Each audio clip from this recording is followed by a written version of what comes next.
Live from the Export Beer Garden studio, this is the agenda for the 15th of Feb. The Agenda, an alternative commentary collective podcast. G'day there, welcome along to the Agenda podcast. Myself, G Lane, and Matt Heath. And Matt Heath, I see you are already sporting the T-shirt. Yeah, controversially, I've got the Black Caps Supporter Support Group T-shirt on here, and there's a new range that's out at the ACC store. Yeah. I've gone early. Yeah. I've gone early, and I'll probably get a lot of kickback if the Black Caps do really well. I've got a bet with Jerry Wells that if the Black Caps are winning, I mean, if the Black Caps are ahead on day one, Yeah. by what, an unarguable. Yes. Look, if they're 290 for 4, Yeah. I would say that's Black Caps Day. Yeah. If England are 150 for 6, at the end of the day, the Black Caps Day. If England are 400 for 1, Yeah. not their day. Yeah, well, I would say, if that's the case, yeah, we'll have to decide it. A panel will decide whether it's the Black Caps Day or not. We'll decide what that is, and if it is the Black Caps Day after day one, I will eat this jersey. I'll fry it up with some fava beans and have it with a nice can. Do you know, there was a while there, and I really enjoyed it. Remember when we used to be on tour with the ACC? We used to be on tour, and we used to describe how bad our hangover was about what we were. So I go, how are you, Matt? And he goes, mate, I am 18 for 8. I am really battling. How are you? And I go, I'm all right. I reckon I'm not great. I reckon I'm 80 for 4. You're like, oh, are you? Jesus. Weren't you 34 for 7? Something crazy when we were coming back from Christchurch after the Blacklash? You had a really bad innings. And you were off to another game. No, I was off to Ellerslie for the Karaka Millions. Jeez, yeah. Well, that's what I mean. So you were 34 for, was it 7? 34 for 7, but I was batting 8 and 9. The guys batting 8 and 9 managed to have a couple more beers. Yeah. And they put on a good partnership, which meant we saw out the day. Yeah. We saw out the day, and we were eventually all out by about 7 p.m. Yeah. All of us. All out. All out. Yeah. But I think I only ever been, my world record, I think, was Dunedin. That time I crawled up the street on my hands and knees. I was all out for under 10. I was 10 for 10. My shirt that I'm wearing today is an activist shirt because I'm furious about the lovely Trenty situation. Paul Stewart Ford, New Zealand's premier sports journalist, and of course from the BYC podcast, he worked out the Uber ride from Trent's house, the cost to the Bay Oval to play tonight. It's like about $9.70 to get him there. And that's a full rate. That's when 5,000 people are headed to Bay Oval because his house is walkable. We've been there. We've broadcasted from his house. Jerry's sniffing his undies. Well, yeah. I mean, like it's in full traffic. People trying to get to the game, whatever. Like that's the worst case scenario. You're paying $9.70 to get. He's a shoulder for hire, and we can get that shoulder so much cheaper than anyone else. He's available to play. We could get that. People could not believe how budget that shoulder is for New Zealand playing in a test match rates compared to what other people are paying for it. And we're just going to leave him there out of some punitive, slippery slope situation where maybe every single person in the world won't have a contract and they'll just come and go as you want. But we're playing a team with like the best swing bowling team in the world. Oh, and they've got BDE at the moment. Yeah, a massive Big Baz energy. Yeah. And we have arguably the best swing bowler in the world in town, walkable distance from the ground. And Gary Stead's like, no, because you came out with me, and you're not signed up part of the proper thing. If someone says loading and bowling loading to me again, I will unload on them. Yeah. I will give them the full load. I don't care if Trent Boult blows 2 overs at a time. Yeah. 4 overs at a time once an hour. Yeah. Like, who gives a shit? I mean, look, they're going to go, look, he hasn't had the bowling load. But if he said Lovey Trenty said he's available. Yeah, well, why hasn't he picked him? Yeah. So if he said he's available, I mean, the reason why we rose to the very top, stood atop the mountain as world champions after so much hurt, or whatever Jason Hoyt said. So much hurt, so much suffering. They stand atop the mountain, world champions. World fucking champions. Was because Tim Southee and Trent Boult would take a couple early. Yes. Absolutely. And between the two of them, the left and right partnership. Let's not forget the last pink ball test versus England, Eden Park. Pink ball, yellow button. Pink ball, yellow button. When we were on the yellow button on Sky for the first and last time. But Trent Bolt, he got a fifer. Yeah. We almost got rid of that horrible record we've got of having the lowest test score in the world. They were 20 for 9 or something, and they managed to fart through to 70. Yeah. So they hate the pink ball. And now, and especially with that sexy little smallmouth Trenty with the ball in his hand. And instead, I think it's... So do you think it is a load issue, or do you... I think it's a punitive little... You have to be part of the team to be in it.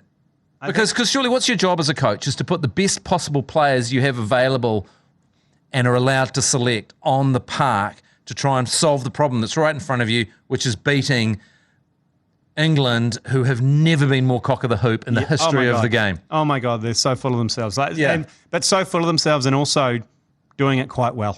Yeah.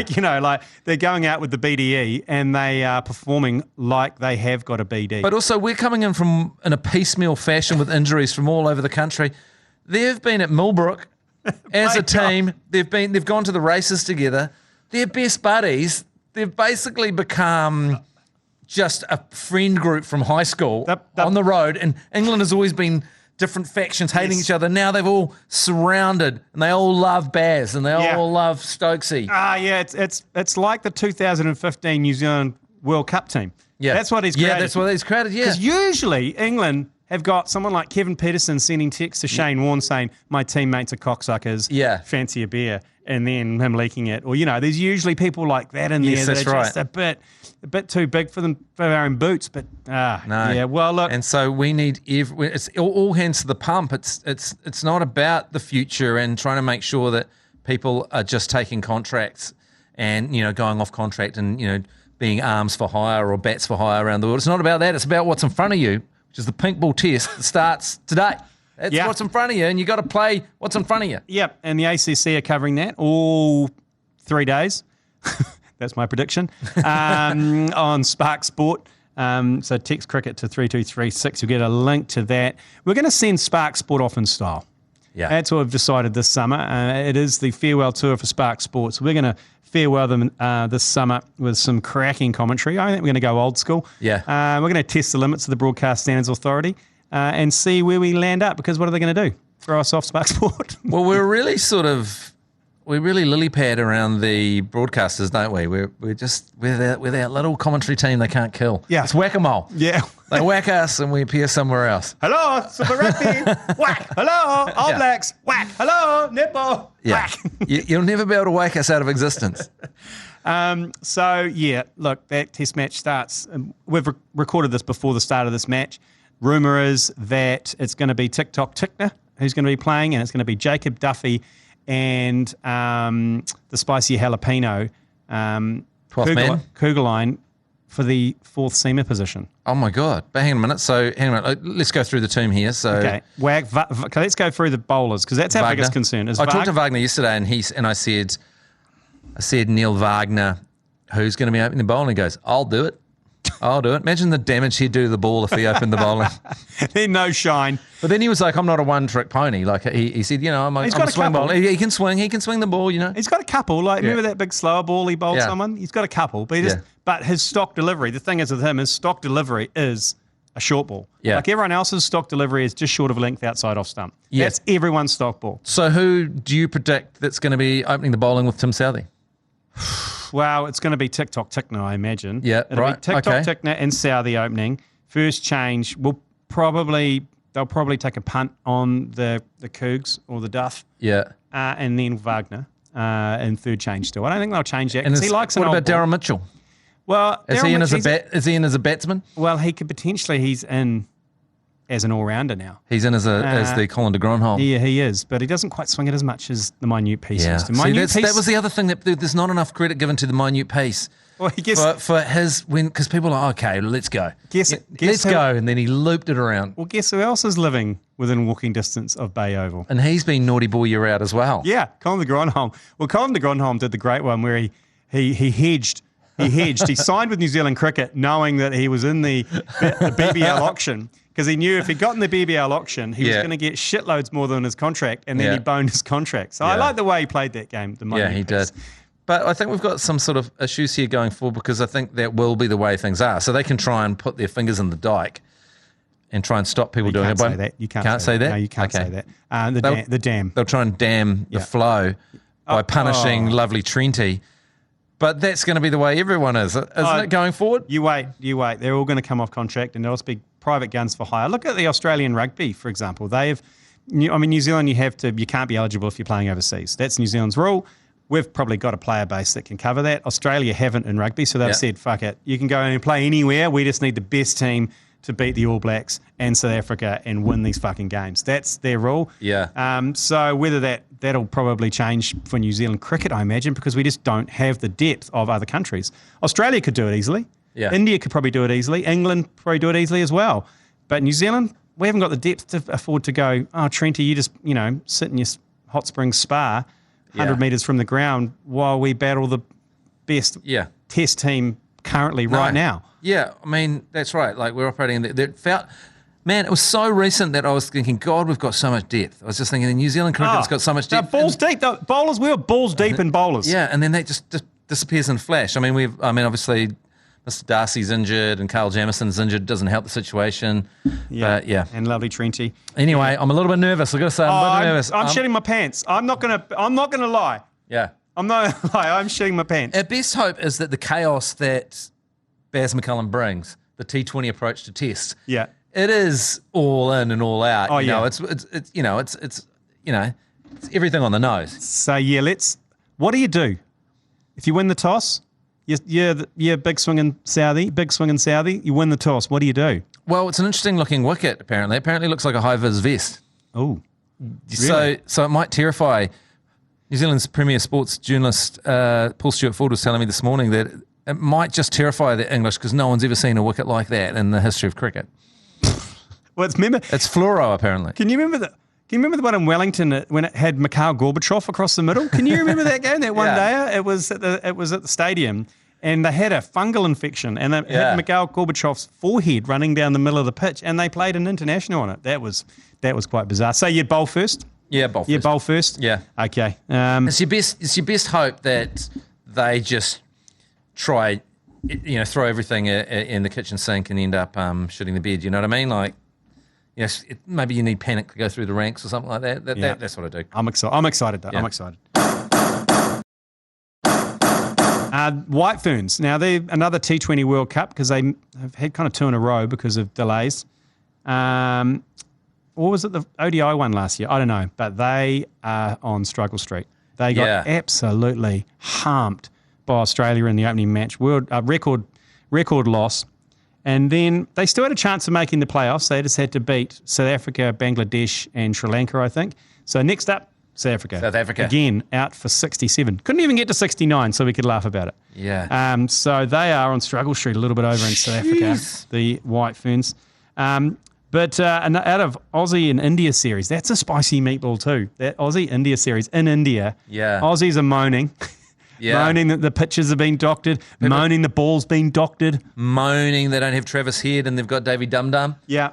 Legends, Mitchell Johnson's in the press saying, you got to dump Davey Dum Dum. I like how ex-players in Australia shit on the team and shit on specific players. They love it, eh? I mean, Michael Clark he's got his own problems now, but he just loves shoveling shit on the current team. Warney was great at it. Oh, yeah. But, you're over there. I mean, it's a big call to dump Davey Dum Dum right at the end of his career. Yeah, they're not going to dump Davey Dum Dum. No. They're not going to dump him, but the new spin bowler for Australia, look, I know as a youngster, Dan Vettori toured Australia a number of times, and let's just say he may have had a few romances. Okay. At a young age. Yeah, right. He was young, he was virile, he was single when he first toured Australia at the age of 19.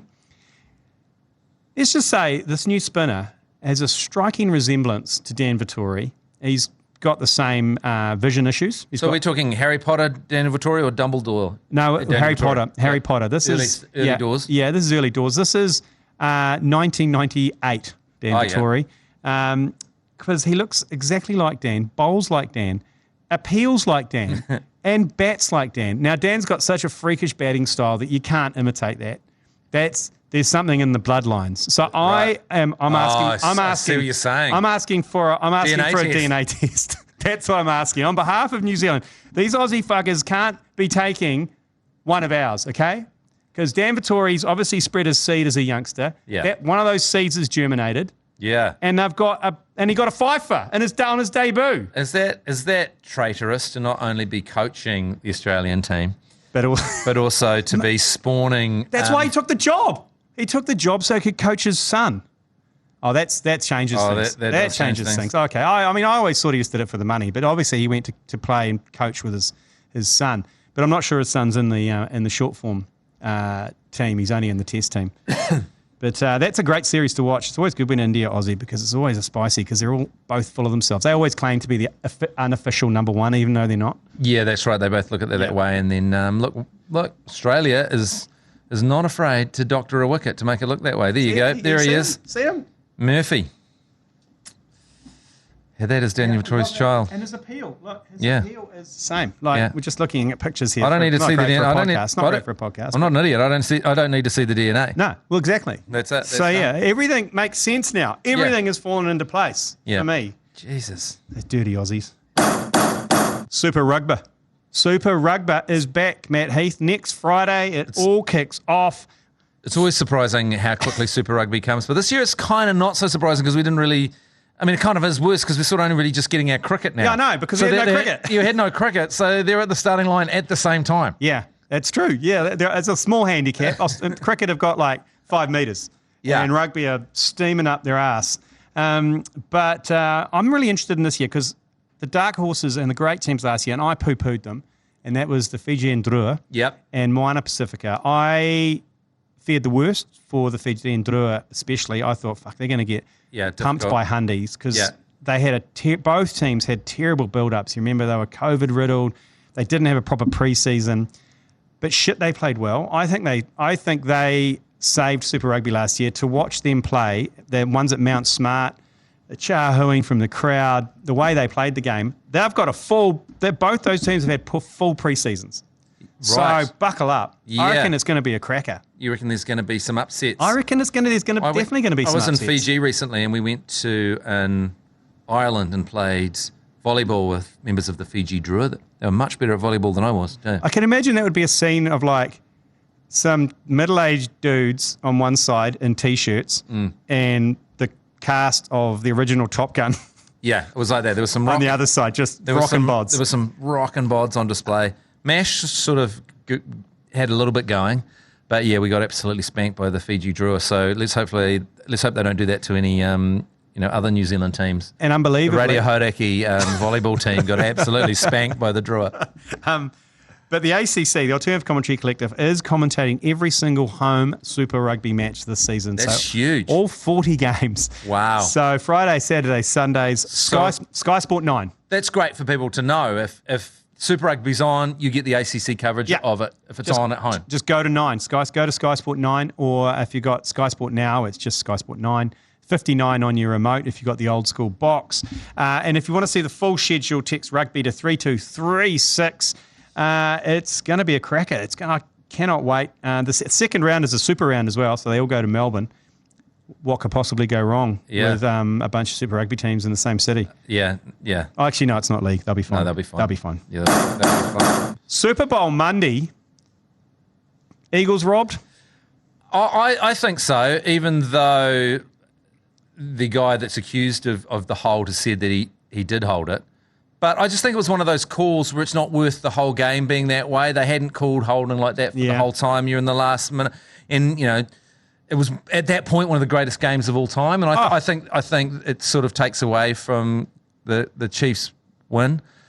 Because the hold, it wasn't a hold. He sort of had his hand on there. It didn't really affect the play. And, the Birds were going to get an opportunity to answer, and they didn't get that opportunity. So it just sort of ruined.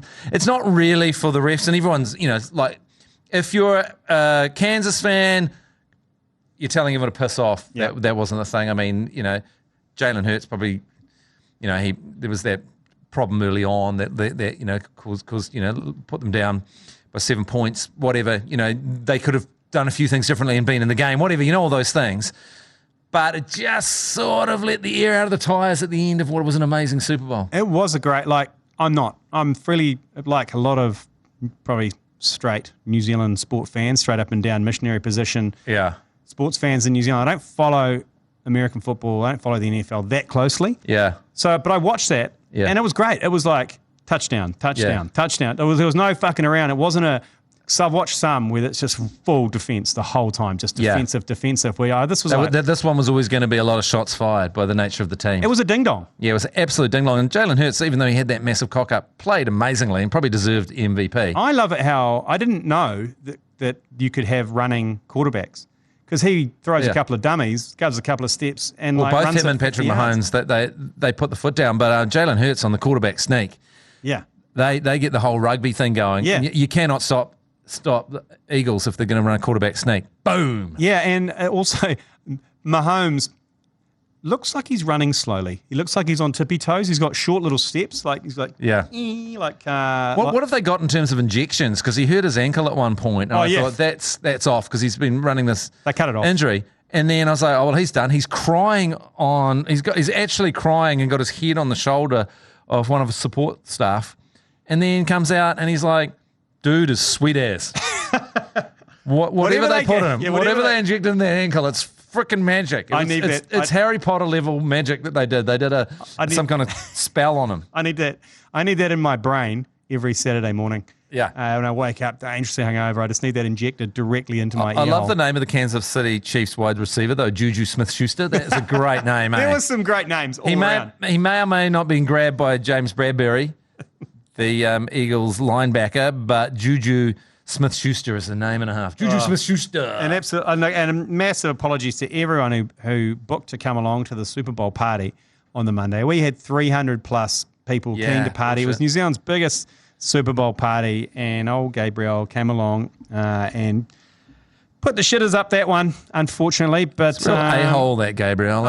Total a-hole. Would it actually kill someone to stop just bloody, I don't know, pandemics and bloody floods and earthquakes? Can we just chill? Can we just freak out? Can we just settle down? Can we just pump the frickin' brakes a little bit? Everything gets cancelled. Yeah, I know. I'm thinking, well, what's the next excuse? I don't know. Yeah. Locusts? Yeah. Oh, I need something more biblical. I need a locust. We had floods. Although, to be fair, when it comes to schools, we've now got a hair trigger on cancellation. Now they know they can do it. Yeah. After they proved they could do it during COVID, they're like, oh, God, I love it. The Ministry of Education is like, cancel the school. Oh, God, cancel all the schools. Swimming pool's got too much chlorine. Cancel the school. There's a broken window. Cancel school. Don't get me started. Someone caught vaping in the bathrooms at an Invercargill school. Cancel schools nationwide. I'm severely scarred. I had 3 punishers at home. They nearly killed me. Tiger's back.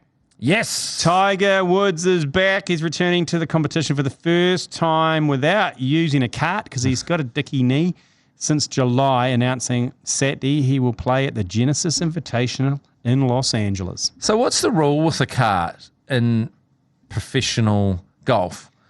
Well, look, you don't have to carry your own fucking bag, do you? Yeah. You got a caddy. Yeah, so you might as well walk. It's like, but I don't know. I don't know why it's the rule. It's just the rule, I guess. I suppose you have to be fit and able enough to walk 18 holes. But, yeah. I mean, but if you can, so you can't even prove an injury and be able to get a cart. No. It's like when they banned having a runner in cricket. Yeah.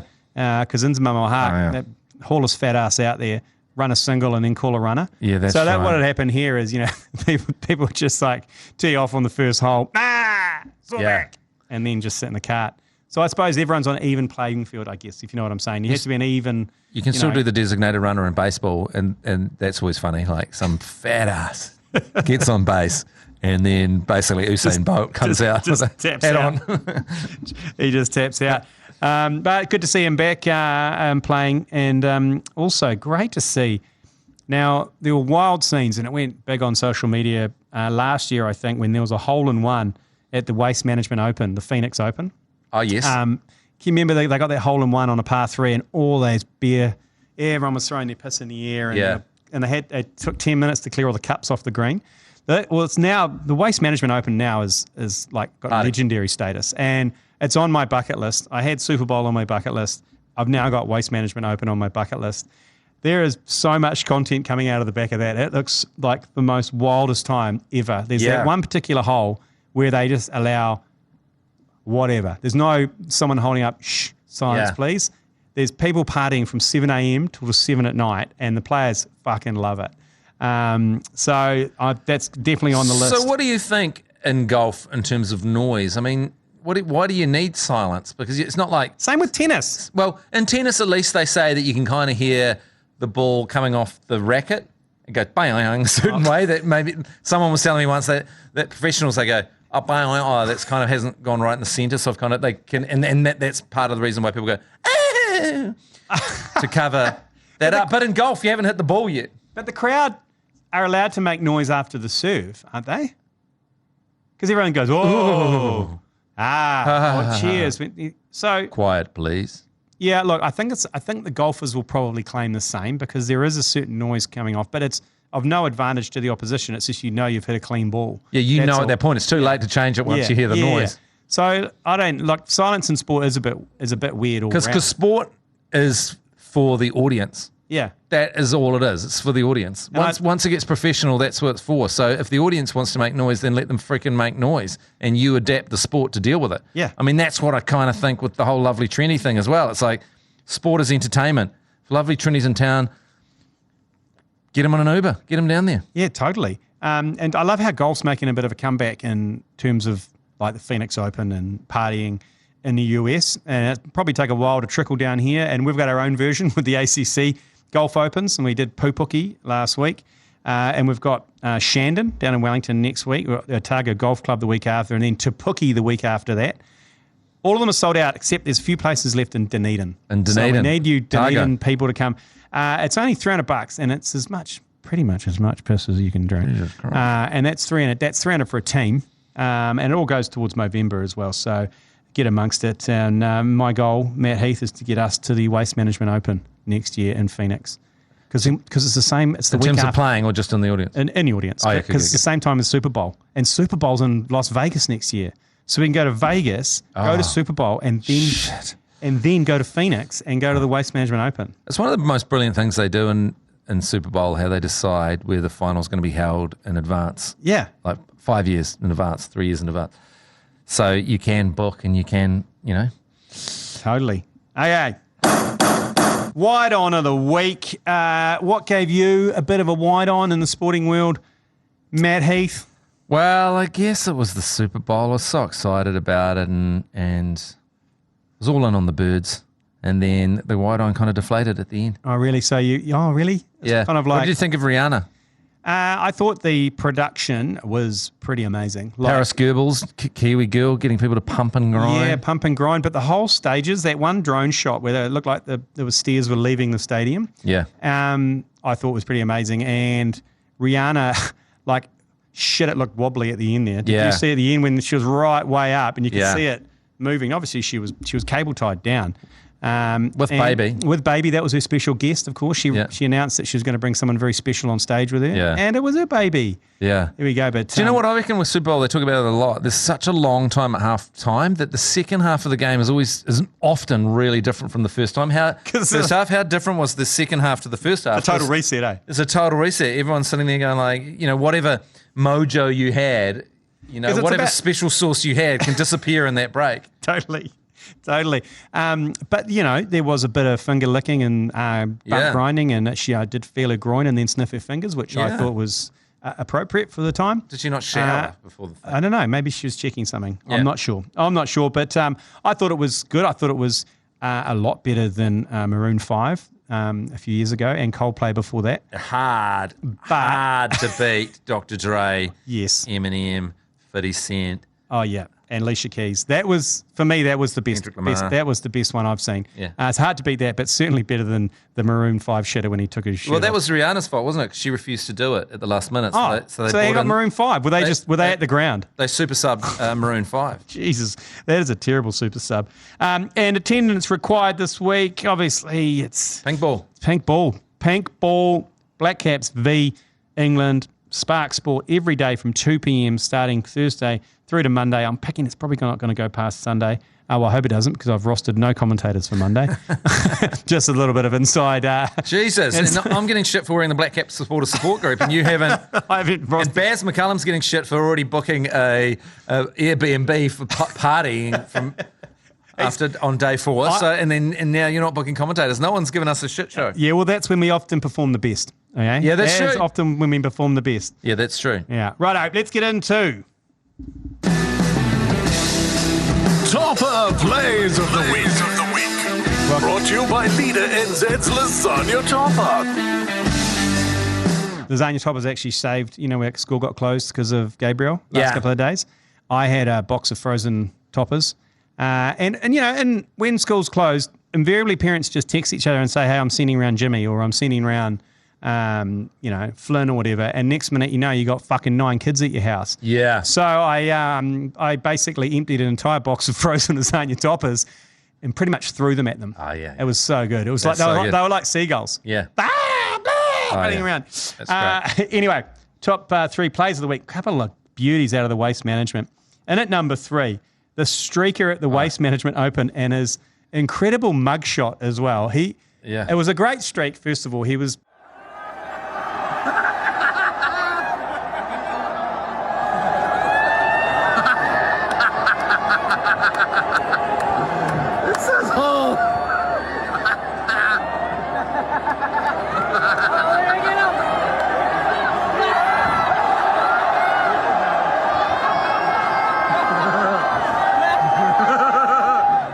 Well, he wasn't nude. This is my only criticism of him, is he wasn't nude. Yeah. He had Speedos on and he had the 19th hole with an arrow pointed to his butt. Yeah. And he did a couple of laps. He did a slut drop on the flag, which I liked. Yeah. He then and then it was quite good. Security let him do a lap. Yeah. And then he came out and said, come on, mate. And he hot stepped the security guard, ran out behind the stand and then dived into the lake, swam out to the middle onto the Waste Management floating logo, did another dance. Yeah. So he was the people's hero, but then he got arrested, obviously, and his mugshot's one of the greats, with his bottom lip hanging out, looking all sad. Yeah. But comparisons have been made that he looks like a hybrid of Sean Penn, Colin de Gronholm, myself, and Trent Bolt. Small mouth, big mullet, pointy nose, a little bit of disgusting stubble. But he's going to have an interesting few months, I think, that streaker. He looks like he's got something about him. Yeah. So he got let off, though. What is interesting, so if you streak you don't want to streak at a game of American football.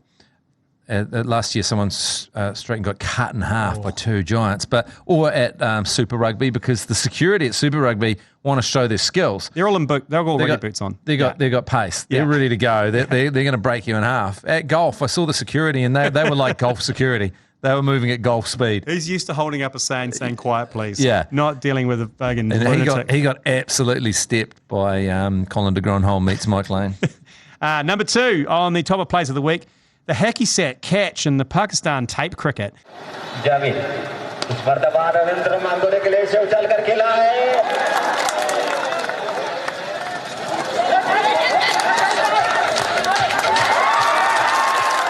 Oh my goodness. Yeah, tape cricket. They've got this league. I'm not sure if it's called tape cricket, but it's in India and in Pakistan where they don't play with pads, but they play on like rugged outfields and they play with a ball that looks like it's just been taped up with electrical tape. It's not a tennis ball, but they can hit the shit out of it and it still plays like a kind of a hardish ball. Yeah. But it's a pretty amazing catch because he does the classic, goes up for the 6 and parries it back over the line and then goes over and basically bicycle kicks it back into the field of play for a team member to catch it. It's phenomenal. Yeah. I love the production. Like these tape ball cricket leagues have their own channel.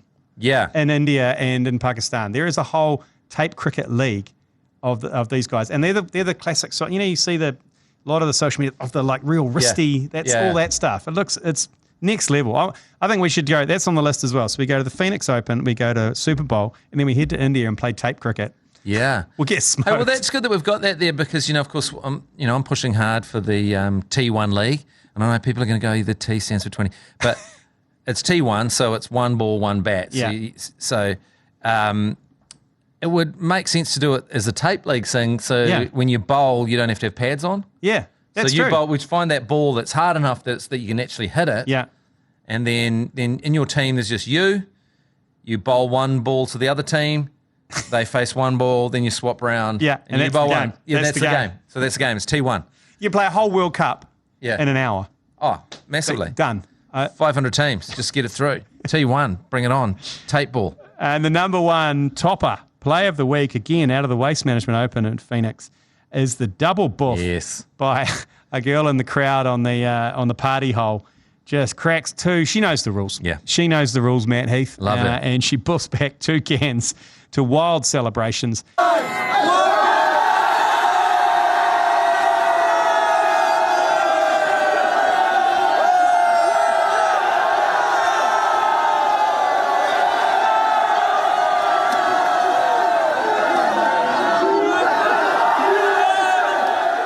I saw actually people doing shoeies at 6 a.m. in that stand. 6 a.m. She knows the rules. If you see a lady buff 2 cans like that, you're on a knee. You've got an engagement ring. Just carry one round. Take one for the waste management, and like you propose to that girl. She's a keeper. You've always got one in the back pocket, haven't you, Matt? You've got an engagement ring in the back pocket. Just in case someone buffs 2 beers in front of me. And I'm like, will you marry me? She's like, okay. Next morning, who are you? Yeah. Anyway, I buffed 2 beers. Remember? Yeah. Look, here's me. I mean, she Cookie Monstered a little bit of it. She did Cookie Monster quite a lot of it. Quite a lot of it. Yeah. There was a lot of Cookie Monster. There's a lot of Cookie Monster. And I'm not going to nickel and dime it. I'm about to say, only a Cookie Monster can spot a Cookie Monster. I'm a horrific Cookie Monster. I've been ejected from boat races on a number of occasions for Cookie Monstering. If you don't know what Cookie Monstering is, you basically, obviously, Cookie Monster from Sesame Street, who's obviously a puppet. He can't eat the biscuit. He just basically crushes it all and it all falls out of his mouth. Cookie Monstering a beer is pretty much tipping your head back and just pouring the beer on your face, isn't it? Yeah. That's pretty much what you let it bubble out. Like a lot of it's going down your shirt. And the easiest way to tell a Cookie Monster at the end of a beer, like a boat race, is the guy that his shirt's completely covered in beer. That's not what a boat race is about. And I accept that's why I've been banned from boat racing. Well, but then again, with boat racing, unless someone at the start of the boat race says Cookie Monstering is not allowed, then you're just playing within the rules. Yeah. Richie McCaw would probably Cookie Monster because he's playing within the rules of the boat race. Yeah, absolutely. There's no honour in it. But like there's that tape ball league, the cricket ball. I wonder if we could start a special Cookie Monstering boat race league. You'd have no credibility, would you? It's just 5 people just dipping beer on their face. The beer has to sort of bounce at least off your face and through your mouth before it goes down your shirt. You can't just pour 2 beers down your shirt. All right, well, that's the agenda for this week. Thanks for joining us. Go the Black Caps. And if not, then grab yourself a Black Caps Supporters Support Group T-shirt. And either way, New Zealand wins because we've got Baz McCullum and Ben Stokes. Yeah, that's right. Either way, we win. Yeah, that's right. Yeah. You've been listening to the ACC's Agenda podcast. For more episodes, subscribe on iHeartRadio or wherever you get your podcasts.